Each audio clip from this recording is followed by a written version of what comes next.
Afternoon dear students. आज हम एक एक्सपेरिमेंट करेंगे।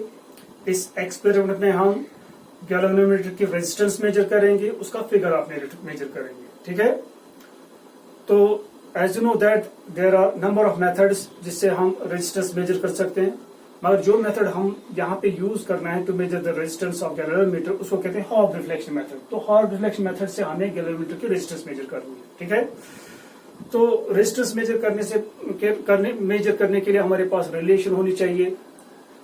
रेजिस्टेंस के लिए, रेजिस्टेंस ऑफ गैल्वेनोमीटर के लिए रिलेशन होनी चाहिए। फिगर ऑफ मेरिट हमें मेजर करना है, उसके लिए रिलेशन होनी चाहिए। ठीक है, तो सबसे पहले हम क्या करेंगे, we will derive what the relation for the resistance of galvanometer and the relation for the figure of merit of galvanometer. ठीक है ना, तो ये जो एक्सपेरिमेंट है, हर एक एक्सपेरिमेंट में दो पार्ट्स होते हैं, एक होता है थ्योरेटिकल पार्ट, दूसरा होता है प्रैक्टिकल पार्ट। तो पहले हम यहाँ पे थ्योरेटिकल पार्ट डिस्कस करेंगे। थ्योरेटिकल पार्ट में हम क्या करेंगे, सर्किट डायग्राम दिखाएंगे किस तरह से है। फिर उसके बाद हम डिराइव करेंगे relation for resistance of galvanometer, फिर डिराइव करेंगे relation for what figure of merit. ठीक है, फिर वही रिलेशन हम यूज करेंगे। फिर आता है प्रैक्टिकल पार्ट, वहां पे वही रिलेशन हम यूज करेंगे। तो फिर एक्सपेरिमेंट करेंगे, प्रैक्टिकल करेंगे, तो वहां फिर हम प्रैक्टिकली हम मेजर करेंगे resistance of the galvanometer. This is clear to. तो सबसे पहले यहाँ पे थ्योरेटिकल पार्ट हम डिस्कस करेंगे। तो थ्योरेटिकल पार्ट में सबसे पहले यहाँ पे सर्किट डायग्राम बनाएंगे। सर्किट डायग्राम में हमें क्या जरूरत है, एक सेल की जरूरत है, और इस सेल के साथ यहाँ पे हम वन वे की कनेक्ट करेंगे, वन वे की।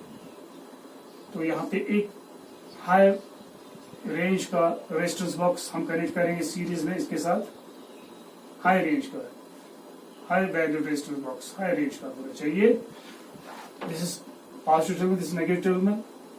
ठीक है, ये वन वे की यहाँ पे है, तो यहाँ से भी कनेक्टिंग वायर ले लेंगे। तो ये कॉम्बिनेशन हम कनेक्ट करेंगे across what across galvanometer, where is the galvanometer. ठीक है, ये हमने यहाँ पे गैल्वेनोमीटर कनेक्ट कर दिया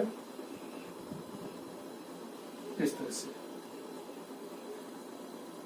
this is the first part of the circuit diagram. इसके बाद दूसरा पार्ट भी है, वो बाद में दिखा दूंगा। पहले ये डिस्कस करेंगे, ये ब्रांच हियर इज की K1, this is galvanometer G।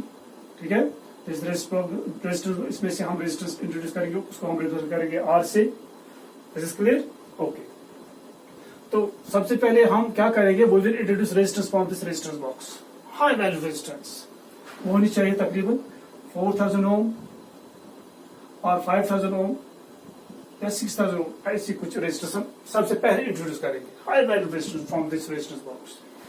उसके बाद हम यहाँ पे इंसर्ट करेंगे प्लग। ये मैं दिखा रहा हूँ किस तरह से करना है एक्सपेरिमेंट। जब हम प्लग यहाँ पे इंसर्ट करेंगे, what will happen, circuit close हो जाएगा, तो current is drawn from this, वो होगी स्टेबल करंट। अब अगर हम पहले यहाँ से रेजिस्टेंस इंट्रोड्यूस नहीं करेंगे, डायरेक्ट प्लग यहाँ पे इंसर्ट करेंगे, तो क्या होगा, यहाँ से स्ट्रॉन्ग करंट फ्लो हो जाएगी, और वो स्ट्रॉन्ग करंट जब गैल्वेनोमीटर में पास हो जाएगी तो गैल्वेनोमीटर जल सकता है। वो उस स्ट्रॉन्ग करंट को टॉलरेट नहीं कर सकता है, क्योंकि इसमें एक लिमिट है कितनी करंट हम इसे मेजर कर सकते हैं, कितनी करंट टॉलरेट कर सकता है।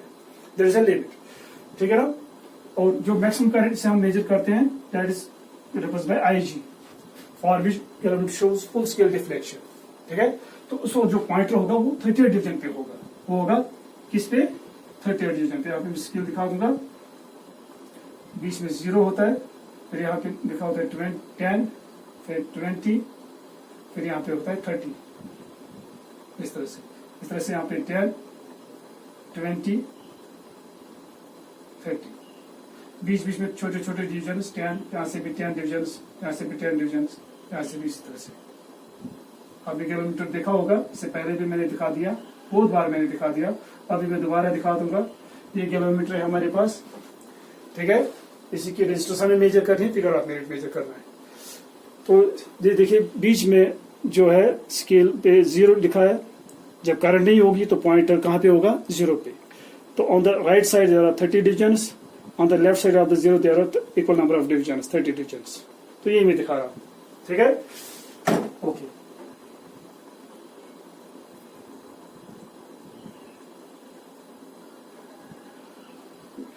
यहाँ पे जब करंट नहीं होगी पॉइंट होगा 0 डिवीजन पे। जब आईजी करंट इसमें से निकलेगी तो पॉइंटर होगा लास्ट डिवीजन पे। अब अगर यहां से जो करंट निकलती है अगर वो होगी ग्रेटर देन आईजी तो पॉइंटर कहां जाएगा, beyond 30 division, then strong current is there, और वो मेजर भी नहीं होगी और गैलोमीटर डैमेज भी हो जाएगा उससे। ठीक है, इसलिए हमें कंट्रोल करंट रखनी है किसमें, सर्किट में।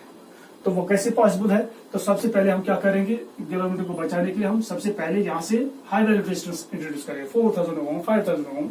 उससे क्या होगा, अब जब हम प्लग यहाँ से इंसर्ट करेंगे यहाँ से स्टेबल करेंगे तो ये आई, और वो आई क्या होगी, लेस देन और equal to I G. The I should be less than or equal to IG, not more than IG. Is this clear? अब मान लीजिए इसमें से करंट जा रही है, it is less than IG, stable current. ठीक है, ये इस सेल से निकली है। अब ये करंट जो निकली यहाँ से हम कह रहे हैं it is less than IG, ये किस पे डिपेंड है, it depends upon the EMF of the cell, suppose E be the EMF of the cell, it depends upon the resistance that we have introduced from the resistance box, it depends upon the resistance of the galometer. कैसे, according to Ohm's law, the current drawn from the cell is equal to net EMF of the circuit, net EMF is EMF of the cell divided by the net resistance of the circuit. What is the net resistance of the circuit? These two resistors are connected in series, therefore net resistance would be R plus G. तो इससे हमें पता चलेगा इस cell से कितनी current निकलेगी। सो ये करंट, अब सर्किट करंट ई जो है, E is fixed, G is fixed, ठीक है ना, R is variable, you can change the resistance from this resistance box R, ठीक है ना। तो अगर हम इंक्रीज करेंगे रेजिस्टेंस करंट कम होगी, अगर ये डिक्रीज करेंगे तो करंट बढ़ जाएगी ये डिक्रीज करने से। Is it clear? Okay, but there is a minimum value, एक मिनिमम वैल्यू है रेजिस्टेंस आर का, जिसके लिए ये गैलोमीटर दिखाएगा क्या, फुल स्केल डिफ्लेक्शन। ठीक है, तो उसका मतलब क्या हुआ, उसके बाद जो इसकी रेजिस्टेंस होगी, इस रेजिस्टेंस के बॉक्स फर्स्ट की जो रेजिस्टेंस होगी उससे कम हम इससे हम उसके कम रेजिस्टेंस इंट्रोड्यूस नहीं कर सकते। अगर इसकी रेजिस्टेंस और रेजिस्टेंस बॉक्स से हम रेजिस्टेंस इंट्रोड्यूस करें सर्किट में उस मिनिमम वैल्यू से कम रेजिस्टेंस, ठीक है ना, अगर हम इसकी रेजिस्टेंस उसे कम डिक्रीज करेंगे, उससे बिलो जाएगी तो डिफ्लेक्शन बढ़ जाएगी, डिफ्लेक्शन जाएगी बियॉन्ड द 30 डिवीजन, उससे गैलोमीटर डैमेज हो जाएगा और वो मेजर भी नहीं होगी। Is this clear to you? तो हमें ख्याल रखना है, तो हमें इसकी रेजिस्टेंस डिक्रीज करेंगे up to the minimum value. Minimum value क्या है, for which the galvanometer shows full scale deflection, उससे कम हमें फिर रेजिस्टेंस और डिक्रीज नहीं करनी है of the resistance box R. Is this clear? Increase कर सकते हैं तो उससे क्या होगा, डिफ्लेक्शन डिक्रीजेस, उससे कोई फर्क नहीं पड़ेगा। Is this clear you? Okay, मान लीजिए अब ये डिफ्लेक्शन आ रही है समवेयर हियर इन बिटवीन, उसके लिए करंट है I, is suitable, it is less than I is less than I G. Is this clear? तो करंट होगी, डिफ्लेक्शन होगी in between somewhere, it's a suitable current. तो ये इससे पता चलेगा difference EMF of the cell resistance और galvanometer resistance. Is this clear? Okay, अब इसके बाद हम अभी क्या करेंगे, यहाँ पे ये याद रखना, एक सुटेबल करंट पहले इंट्रोड्यूस पास होनी चाहिए, इस सेल से निकलनी चाहिए, वो कंट्रोल करेंगे हम किससे, रेजिस्टेंस बॉक्स आर से। ठीक है, ओके। अब जब सुटेबल करंट इसमें जा रही है, अब इसके बाद हम क्या करेंगे, इसके पैरेलल में हम कनेक्ट करेंगे थ्रू वन वे की another resistance box, ठीक है, यहां से this is resistance box second, this is K2, this second की। Is this clear? ओके, अब करंट यहां से आ रही है, इसमें जा रही है, यहां से अभी नहीं जाएगी क्योंकि ये ओपन है अभी। अब जो ही हम ये यहां से प्लग इंसर्ट करेंगे, व्हाट विल हैपन, क्या होगा, सबसे पहले इससे क्या होगा, दिस रेजिस्टेंस, मान लीजिए इससे हमने इंट्रोड्यूस कर दिया रेजिस्टेंस एस, हमने इंट्रोड्यूस कर दिया रेजिस्टेंस एस, इस रेजिस्टेंस एस की वजह से क्या होगा, ये जो सर्किट है, इस सर्किट की रेजिस्टेंस वेरी हो जाएगी, इस सर्किट की रेजिस्टेंस वेरी हो जाएगी, यानी कि डिक्रीज हो जाएगी। जब हम रेजिस्टेंस, किसी रेजिस्टेंस के पैरेलल में अगर सर्किट में बहुत सारी रेजिस्टेंस होती है, अगर तो उसकी इक्विवेलेंट रेजिस्टेंस होती है कुछ, उसको कहते हैं सर्किट रेजिस्टेंस। अगर किसी रेजिस्टर के अक्रॉस हम दूसरी रेजिस्टेंस लगा देंगे तो सर्किट की ओवरऑल रेजिस्टेंस कम हो जाती है, अगर सीरीज में लगाएंगे तो रेजिस्टेंस बढ़ जाती है। तो यहाँ पे हमने पैरेलल में लगा दी है रेजिस्टेंस, तो सर्किट की ओवरऑल रेजिस्टेंस कम हो जाएगी, जब ओवरऑल रेजिस्टेंस कम हो जाएगी, अब खाली ये आर पे डिपेंड नहीं है, खाली जी पे डिपेंड नहीं है, अब ये आर जी एंड एस पे भी डिपेंड है। तो ओवरऑल रेजिस्टेंस डिक्रीज हो गई, तो करंट अब यहां से पहले जो करंट निकलती थी उससे ज्यादा करंट अब ड्रा होगी from the cell. This is clear you? अब यहां से ज्यादा करंट आएगी, मान लीजिए यहां से आई डैश करंट आ रही है, I dash current is drawn from the cell when we insert the plug here. ठीक है ना? अब ये आई डैश आ रही है, यहाँ पे दो जंक्शन है, जो this junction A this junction B, ये डिवाइड होगी ये करंट। ठीक है? अब ये करंट जब यहां से डिवाइड होगी, आधी करंट यहां से निकलेगी, आधी करंट यहां से निकलेगी। ठीक है? कुछ करंट यहां से निकलेगी, कुछ करंट यहां से निकलेगी। अब यहां से जो करंट निकलेगी वो पहले से कम होगी due to this shunt resistance. अगर यहां से जीरो रेजिस्टेंस हमने इंट्रोड्यूस कर दी तो क्या होगा? तो यहां से जो करंट आ रही है आईडीज वो सारी की सारी यहां से निकलेगी, यहां तो ये डिफ्लेक्शन दिखाएगा जीरो। अगर यहां से जीरो रेजिस्टेंस होगी, वो प्रैक्टिकली मैं दिखा दूंगा। अब यहाँ पे जीरो रेजिस्टेंस हमें इंट्रोड्यूस नहीं करनी है, यहाँ पे हमें कुछ रेजिस्टेंस इंट्रोड्यूस करनी है, फिर इंक्रीज करेंगे रेजिस्टेंस। ठीक है? 2 ohm, 3 ohm, 5 ohm, 10 ohm, 15 ohm, 20 ohm, go on increasing. If you go on increasing the resistance of this value of this shunt resistance, what will happen? यहाँ इसमें जो डिफ्लेक्शन होगी वो इंक्रीज हो जाएगी, that will increase, क्योंकि यहाँ से रेजिस्टेंस पहले अगर जीरो थी, सारी की सारी करंट यहाँ से जाती। अब अगर उसके बाद हमने रेजिस्टेंस इंक्रीज करना शुरू कर दिया, उससे क्या होगा? जो यहाँ से करंट जा रही थी सारी आई डैश, वो अब कम होगी, वो कंट्रोल होगी, तो रिमेनिंग करंट यहाँ से जाएगी, तो यहाँ से डिफ्लेक्शन बढ़ जाएगा। Is clear? जितनी हम इसकी रेजिस्टेंस बढ़ाएंगे, यहाँ से डिफ्लेक्शन बढ़ जाएगा। इसका मतलब यह हुआ जो करंट यहाँ से आ रही है उसका ज्यादा से ज्यादा पोर्शन यहाँ से जा रहा है। Is clear? Okay.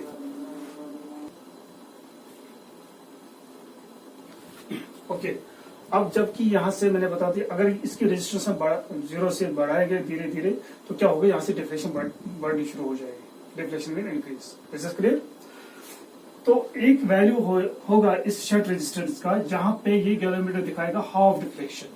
What I mean to say, जब ये अभी हमने यहाँ से शंट रेजिस्टेंस ये प्लग K2 प्लग अब जब हमने यहाँ पे इंसर्ट नहीं की थी, उस वक्त यहाँ पे कितनी करंट थी? आई, ठीक है, आई करंट। ओके, तो सर्किट में थी आई करंट। उस वक्त जो ये डिफ्लेक्शन दिखा रहा था, मान लीजिए स्केल में दोबारा दिखाऊंगा, यहाँ पे एक गैलोमीटर है, यहाँ से बीच में जीरो है, फिर 1 2 3 4 5 6 7 8 9 10, 1 2 3 4 5 6 7 8 9 10, 1 2 3 4 5 6 7 8 9 10, 1 2 3 4 5 6 7 8 9 10, 1 2 3 4 5 6 7 8 9 10, 1 2 3 4 5 6 7 8 9 10। यहाँ से है 10 डिवीजन, 20 डिवीजन, 30 डिवीजन, फिर यहाँ से 10 20 and 30 division. 30 division on right side and 30 division on left side of the zero. Is this clear? Okay, जब करंट नहीं होगी तो पॉइंटर कहाँ पे होगा? जीरो डिवीजन पे। अब जब हमने यहाँ पे खाली K1 इंसर्ट कर दिया यहाँ पे, अब यहाँ से एक सुटेबल करंट निकलेगी eight particular value of at certain value of this resistance from the resistance node first suitable current निकलेगी यहाँ से, जैसे कि पहले मैंने एक्सप्लेन कर दिया। It will show deflection.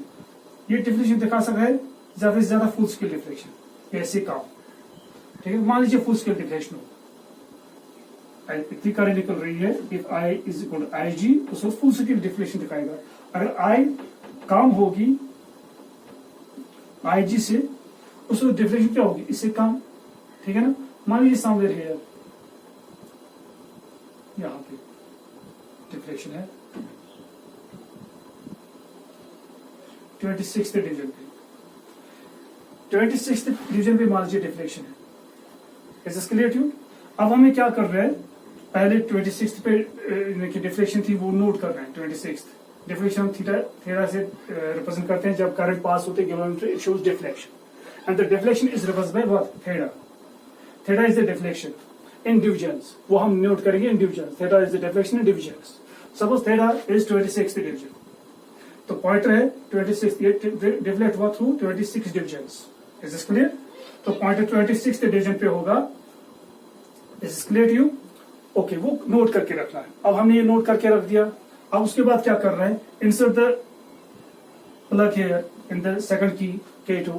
Okay, उससे क्या होगा? मान लीजिए इनिशियली इसकी जीरो थी रेजिस्टेंस, तो जो करंट अब जब हमने इंसर्ट कर दी ये शंट रेजिस्टेंस, अब सर्किट रेजिस्टेंस चेंज हो जाएगी। जब सर्किट रेजिस्टेंस चेंज हो जाएगी उससे क्या होगा, तो यहाँ से जो करंट निकलेगी वो वेरी हो जाएगी, वो डिफरेंट हो गया, वो आई नहीं होगी, वो मान लीजिए आई डैश है, वो कम हो जाएगी, वो बढ़ जाएगी, क्योंकि हमने पैरेलल में रेजिस्टेंस लगा दिया। जो हम पैरेलल में रेजिस्टेंस लगाते हैं तो किसी रेजिस्टेंस के अक्रॉस अगर सर्किट की कुछ रेजिस्टेंस होगी, there are number of resistance connected, अगर कोई रेजिस्टेंस हमने यहाँ पे पैरेलल में लगा दी किसी रेजिस्टेंस के पैरेलल में, तो सर्किट की रेजिस्टेंस कम हो जाती है। अगर सीधे में लगाएं तो रेजिस्टेंस बढ़ जाएगी, ठीक है। तो रेजिस्टेंस कम हो जाएगी तो करंट बढ़ जाएगी, जैसे अभी मैंने बताया था। तो I dash is the current, जब आई डैश करंट होगी वो पहले से ज्यादा होगी। अब क्या होगा, ये डिवाइड होगी, आधी करंट यहाँ से निकलेगी, आधी करंट यहाँ से निकलेगी, ठीक है, जो हमने यहाँ पे रेजिस्टेंस इंट्रोड्यूस करती थी। अब ये डिफ्लेक्शन दिखाएगा, मान लीजिए इसने डिफ्लेक्शन दिखाई ज्यादा, इससे कम ही होगी वो डिफ्लेक्शन। अब वो डिफ्लेक्शन होगी in between 0 and 26th division, in between होगा पॉइंटर यहाँ पे समवेयर। Is this clear? तो मान लीजिए वो पॉइंटर अगर यहाँ पे होगा, बहुत कम डिफ्लेक्शन दिखा रही है। अब रेजिस्टेंस को क्या करना पड़ेगा, रेजिस्टेंस को कम करना पड़ेगा, ये इसको बढ़ाना पड़ेगा। जो हम रेजिस्टेंस बढ़ा देंगे तो this will show more and more deflection. अगर इसकी रेजिस्टेंस हम जो पैरेलल में स्टार्ट रेजिस्टेंस हमने लगा दी, अगर इसकी रेजिस्टेंस हम बढ़ा देंगे तो यहाँ पे डिफ्लेक्शन इंक्रीज होगी। अगर इसकी रेजिस्टेंस कम करेंगे तो इसमें डिफ्लेक्शन जो होगी वो डिक्रीज होगी। अगर यहाँ से रेजिस्टेंस कम होगी तो ज्यादा करंट यहाँ से निकलेगी, अगर यहाँ रेजिस्टेंस ज्यादा होगी तो ज्यादा करंट यहाँ से निकलेगी, यहाँ से कम करंट निकलेगी। Is this clear to you? Okay. तो अब इसकी रेजिस्टेंस एडजस्ट करनी है, तो इस रेजिस्टेंस से हम इसकी डिफ्लेक्शन आप कंट्रोल कर सकते हैं। अब इस रेजिस्टेंस से इस रेजिस्टेंस की मदद से क्या करना है, इसकी डिफ्लेक्शन कंट्रोल करनी है। इसकी डिफ्लेक्शन लानी है किस पर, हाफ पर, जो पहले 26th डिवीजन पे है। अब इसका हाफ कितना होगा, 26/2 वो होगा 13th डिवीजन। अब पॉइंटर आना चाहिए किस डिवीजन पे, 1 2 3 यहाँ पे 13th डिवीजन पे, ठीक है ना। उसके लिए शंट रेजिस्टेंस का वैल्यू हमें एडजस्ट करना पड़ेगा, इधर इंक्रीज और you have to decrease it. There would be a particular value of the shunt resistor at which this will show half deflection, this called half deflection. इसी method को हम कहते हैं हाफ डिफ्लेक्शन मेथड। पहले deflection थी किस पे, 26th पे, इस रेजिस्टेंस की मदद से। फिर हमने ये शंट रेजिस्टेंस इंट्रोड्यूस कर दी, इस शंट रेजिस्टेंस से हमें डिफ्लेक्शन लानी है किस पर, हाफ डिफ्लेक्शन पे।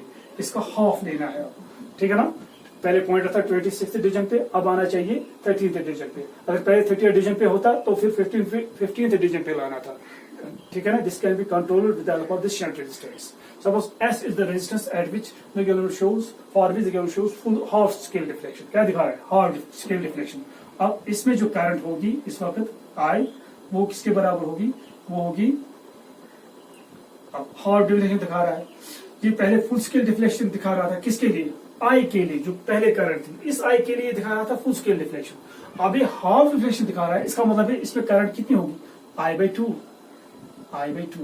यहाँ से करंट जो हम कह रहे थे I2 करंट, मान लीजिए I1 करंट यहाँ से जा रही है, I2 करंट यहाँ से जा रही है, जब ये I डैश डिवाइड होगी, इसका आधी करंट यहाँ से निकलेगी, आधी करंट यहाँ से निकलेगी। According to Kirchhoff's current rule I dash would be equal to I1 plus I2, ठीक है ना।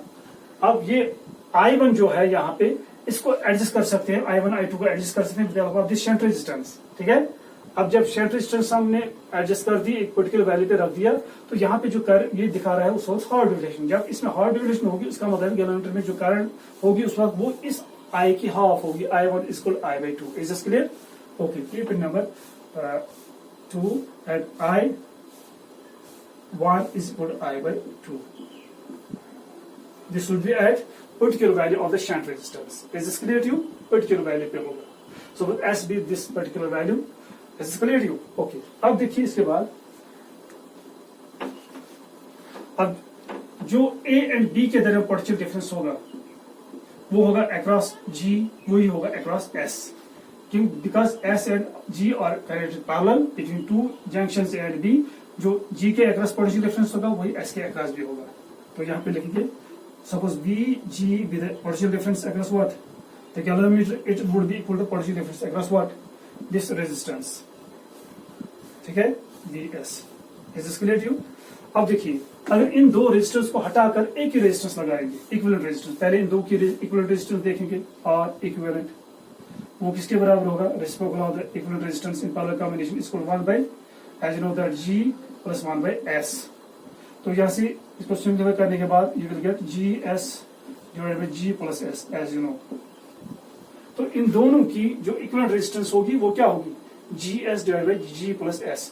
अगर इन दो को रिप्लेस करने के बाद एक ही रेजिस्टेंस लगाएंगे, यहाँ पे नया सा सर्किट बनाएंगे आप, यहाँ पे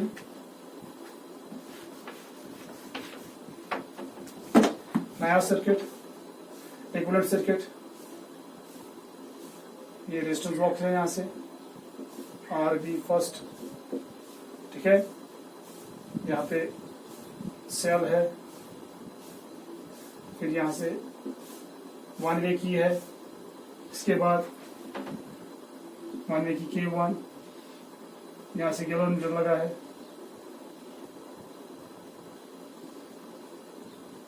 ठीक है, और गैलोमीटर के साथ ये G रेजिस्टेंस है, इसकी S रेजिस्टेंस, इन दोनों को मिलाकर इक्विवेलेंट रेजिस्टेंस लगाएंगे, इक्विवेलेंट सर्किट दिखाएंगे यहाँ पे। तो यहाँ पे इक्विवेलेंट सर्किट इस तरह से होगा। अब इसकी रेजिस्टेंस क्या होगी, R इक्विवेलेंट। इन दोनों की जो रेजिस्टेंस होगी वो मिलाकर यहाँ पे इक्विवेलेंट रेजिस्टेंस होगी और इक्विवेलेंट, वो इसके बराबर होगी, ठीक है ना। जब इन दो रेजिस्टर्स को हटाकर एक ही रेजिस्टेंस लगाएंगे जो इसके बराबर होगी, उससे क्या होगा, between these two points junctions A and B, जो सर्किट करंट है वो भी वेरी नहीं हो जाएगी।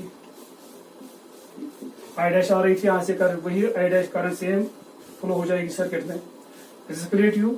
और जो पोटेंशियल डिफरेंस था A एंड B के दरमियान वो भी सेम रहेगा, इनके दरमियान जो पोटेंशियल डिफरेंस था B, वो VG के बराबर था, हाँ, और वो VS के बराबर था, और वही होगा पोटेंशियल डिफरेंस अक्रॉस दिस और इक्विवेलेंट। इसका मतलब ये हुआ जो G के अक्रॉस पोटेंशियल डिफरेंस है वही ये शंट रेजिस्टेंस के अक्रॉस भी है, वही इक्विवेलेंट रेजिस्टेंस के अक्रॉस भी है। यहाँ पे देखेंगे V और equivalent, is clear, okay. What is the now, अब देखिए जो पोटेंशियल डिफरेंस इसके अक्रॉस है वही इसके अक्रॉस भी है, वही इसके अक्रॉस भी है। अब देखेंगे VG गैलोमीटर के अक्रॉस कितनी पोटेंशियल डिफरेंस है, तो हम देख सकते हैं I1G potential difference across this shunt resistance, it is I2S, and potential difference across this equivalent resistance, it is, यहाँ से इसमें कितनी करंट जा रही है, I dash और equivalent, is this clear, okay. तो इसका मतलब ये हुआ I1G इसके बराबर है, I2S इसके बराबर है। हमें निकालना है expression for the galvanometer resistance, तो हम ये यूज करेंगे, इसके साथ लाएंगे। This implies that I1G is equal to I dash और इक्विवेलेंट, ठीक है, ओके। तो इसको हम लिख सकते हैं I1G is equal to I dash, इसी तरह से व्हाट इज और equivalent, it is equal to, ये पुट करेंगे GS divide by G plus S, is this clear, okay. G cancel हो जाएगा, from this we will get I1 is equal to I dash S divide by G plus S, is this clear. And what is I1, जो अभी मैंने बता दिया, I1 is equal to half of the current, जो पहले current जिसके लिए full scale deflection दिखाई थी, ठीक है, उसकी हाफ करंट, उस वक्त हाफ उसकी हाफ होगी ये I1। तो यहाँ पे I1 के लिए पुट कीजिए, we will get I divide by 2 is equal to I dash S divide by G plus S, is this clear, okay. इसके बाद ये इस तरह भी लिख सकते हैं हम, I is equal to,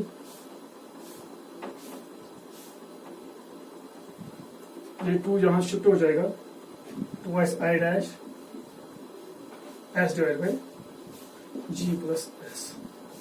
what is this I dash here, keep it number 2, ठीक है। I डैश किसके बराबर है, अब जो I डैश करंट निकलती है वो किसके बराबर है, I डैश, सिंस फिर से इस सर्किट सॉल्व करेंगे, I डैश जो करंट निकलती है वो किसके बराबर है, वो है EMF of the circuit divide by net resistance of the circuit. अब इसकी नेट रेजिस्टेंस क्या है, एक यहाँ पे R है, दूसरी इसकी इक्वल रेजिस्टेंस है, दैट इज R इक्विवेलेंट, ठीक है, वो लिखेंगे यहाँ पे R प्लस R इक्विवेलेंट, ठीक है।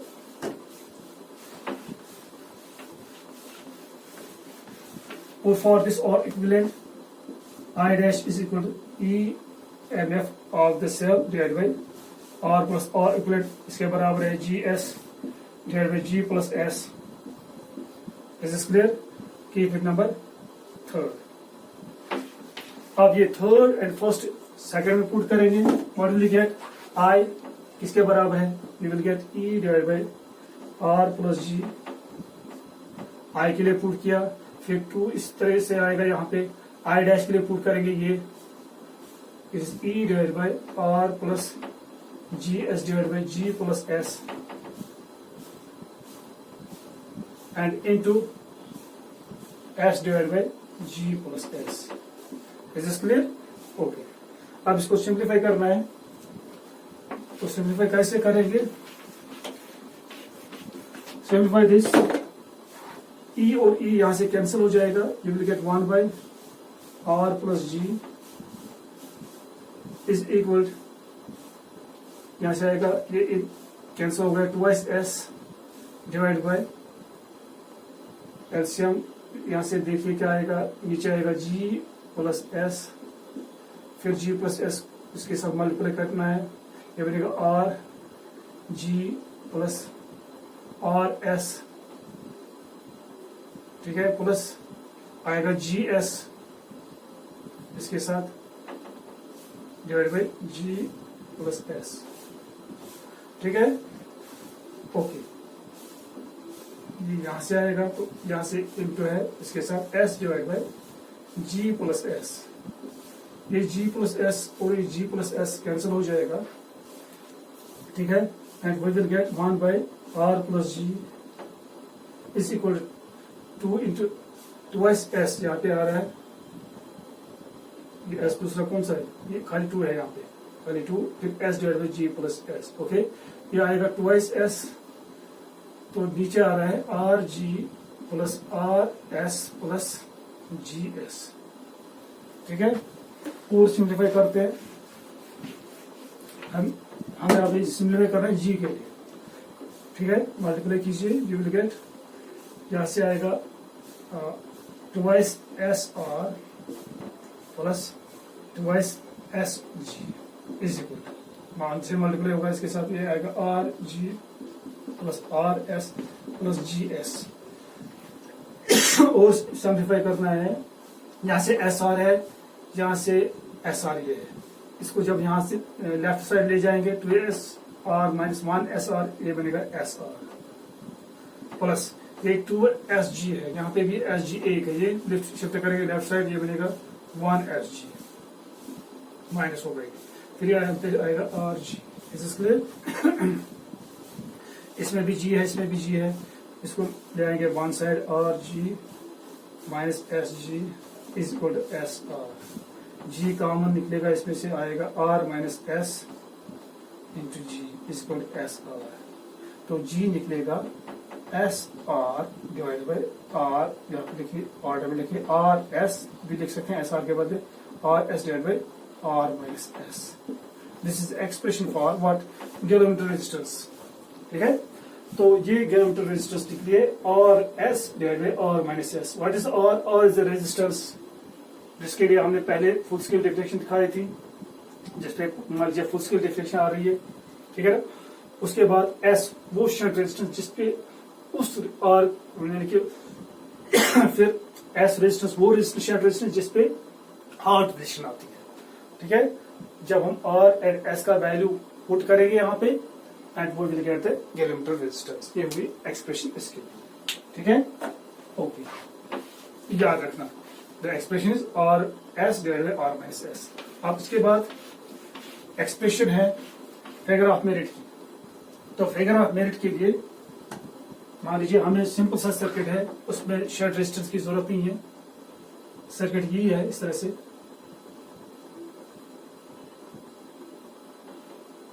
दिस इज मान की है K1 plus minus, this is cell of EMF E. यहाँ पे रेजिस्टेंस बॉक्स फर्स्ट, इसमें से इंट्रोड्यूस करिए रेजिस्टेंस R, जिसके लिए ये गैलोमीटर कुछ डिफ्लेक्शन दिखाएगा, controlled deflection with in the range. Okay, with in the range.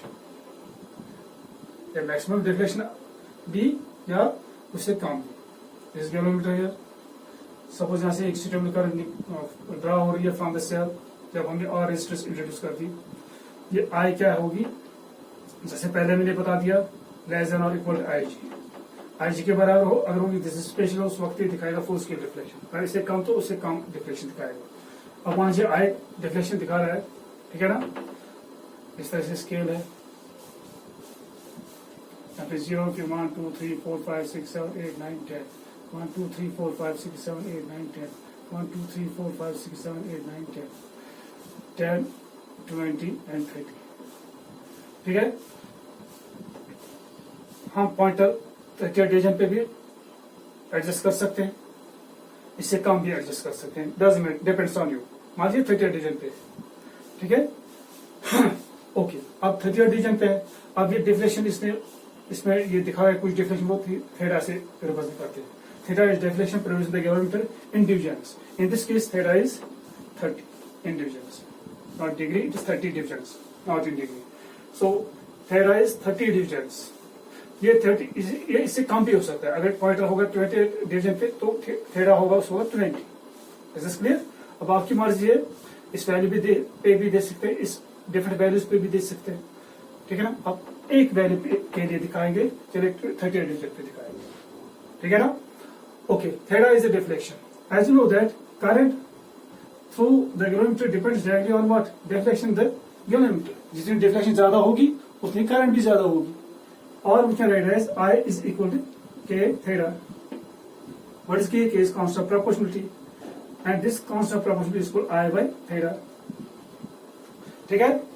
In this case, if theta is in divisions, deflection in divisions, अरे डिवीजन में होगा theta, deflection in galometer in divisions, then this K is called,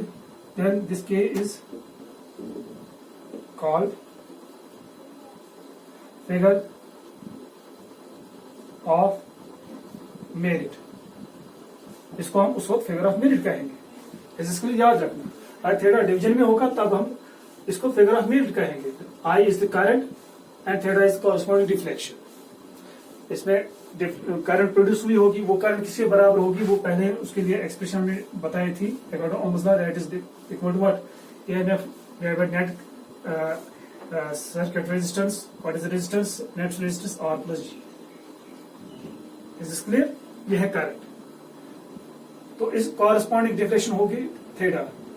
तब K किसके बराबर होगा, K would be equal to, I के लिए put कीजिए E divide by R plus G theta, यहाँ पे into theta. Is this clear? This is the expression for what? This is the expression for figure of merit.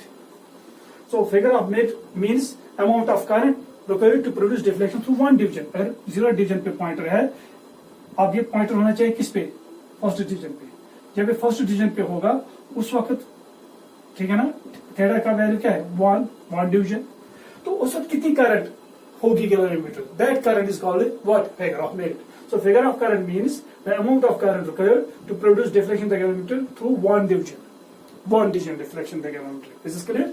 Okay, so इसके लिए ये figure of merit आप बता सकते हो if you know EMF of the cell, if you know resistance जो यहाँ से इंट्रोड्यूस करते हैं, if you know galvanometer resistance, ठीक है ना, जो हमने पहले ही उसके लिए एक्सप्रेशन डिराइव किया है गैलोमीटर रेजिस्टेंस के लिए, थीटा इज द किस डिवीजन पे पॉइंटर होगा जब करंट आई होगी। Is this clear? वो वैल्यूज यहाँ पे पुट करेंगे, you will get the figure of merit. Is this clear to you? तो ये मैंने दिखा दिया कैसे करना है। तो इसके बाद ये रिलेशन हम यूज करेंगे for what, for the measurement of what, the resistance of the ganometer and figure of merit, वो हम एक्सपेरिमेंट